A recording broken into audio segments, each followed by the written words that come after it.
আমাদের আরেকজন উপদেষ্টা ছিলেন রেজওয়ানা আপা, আমরা সবাই তাকে চিনতাম পলিথিন আপা নামে, যিনি দীর্ঘ 18 মাস পলিথিন করতে করতে গলা ফাটিয়ে ফেলেছেন, কিন্তু পলিথিনের বিকল্প তিনি আমাদের একটা সুতাও দিতে পারেন। আমরা মাছ মাংস সবকিছু পলিথিনে আনছি, 2 টাকার কাঁচামরিচ কিনলেও পলিথিনেই এনেছি, কিন্তু উনি আমাদেরকে শুধু বলেছেন পলিথিন ব্যবহার করা যাবে না, এটা হয় সেটা হয়, বিভিন্ন রোগের কথা তিনি দেখিয়েছেন। এবং এসব পলিথিনের কথা বলতে বলতে তিনি কি করলেন, আমাদের সেন্ট মার্টিনে আগুন দিয়ে জ্বালিয়ে পুড়িয়ে ছারখার করে সেখানে জনসাধারণের যাতায়াত বন্ধ করে দিলেন। ইউনূস সরকারের আমলে আমাদের দেশে এই সেন্ট মার্টিনে জনসাধারণের যাওয়া বন্ধ করে দিয়ে তারা ওখানে বৈদেশিক ঘাঁটি বানানোর জন্য একটা পায়তারা করছে। এই রিজওয়ানা ম্যাডাম তিনি কি বলেছেন, এই যে ভোলাগঞ্জে যে সাদা পাথর, এই সাদা পাথর যে লুটপাট হলো, তিনি বলেছেন আমি দায়িত্ব নিলেও দায় নিতে পারবো না। তিনি কোনো দায় নিতেই চাননি।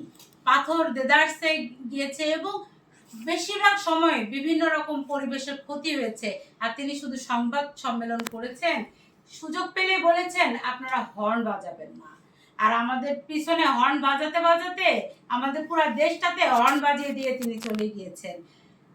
তার উপস্থিতিতে এই চট্টগ্রাম বন্দর চুক্তি হয়েছে। তার যে সংগঠন বেলা, সেই বেলা কোটি কোটি টাকার বাণিজ্য করে ফেলেছে। তিনি গুলশানের মতো জায়গায় জমি দখলের সাথেও জড়িত ছিলেন। মানুষ বলে আপনি যদি কিছু না করেন তাহলে মানুষ কখনো কি করবে না, আপনার নামে কথা বলতে যাবে না। যা রটে তার সামান্য হলেও ঘটে, এ কারণেই মানুষ বলে। এখন আমরা বলবো এই যে উপদেষ্টা পলিথিন আপা, তাকে এখন ধরে একটু প্রশ্ন করা হোক, উনি যে আমাদের এত যন্ত্রণা দিয়েছেন, সে যন্ত্রণা কেন দিয়েছেন? ইউনূস সরকারের আরেকজন উপদেষ্টা খুব টকশো ব্যক্তিত্ব, সে উপদেষ্টা ছিলেন আসিফ নজরুল সাহেব। আইন ও বিচারের বিভাগের উপদেষ্টা ছিলেন তিনি, অথচ তার আমলে ধর্ষণ মামলা 2024 সালে 6000 ধর্ষণ মামলা জমা হয়েছিল।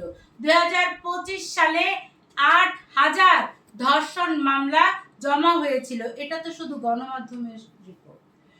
বেশিরভাগ মানুষই ধর্ষিত হলে, নির্যাতিত হলে, অত্যাচারিত হলে থানায় যেতে চায় না, কারণ গিয়ে তো লাভ নেই, কেউ তো আসলে কোনোভাবে কোনো সুযোগ পাবে না, উপরন্তু থানা থেকেও হয়রানি হয়ে তারা ফেরত আসবে।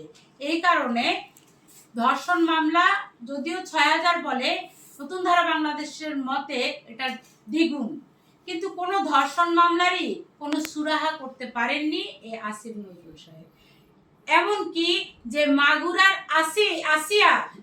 আসিয়া মারা গিয়েছিল এবং এই আসিফ সাহেব চড়া গলায় বলেছিলেন এখনই সেই হিট্টু শেখকে তিনি কবরে পাঠিয়ে দিবেন, কিন্তু সেই হিট্টু শেখের মৃত্যুদণ্ডের রায় হওয়ার পরও আজও সেই রায় কার্যকর হয়নি।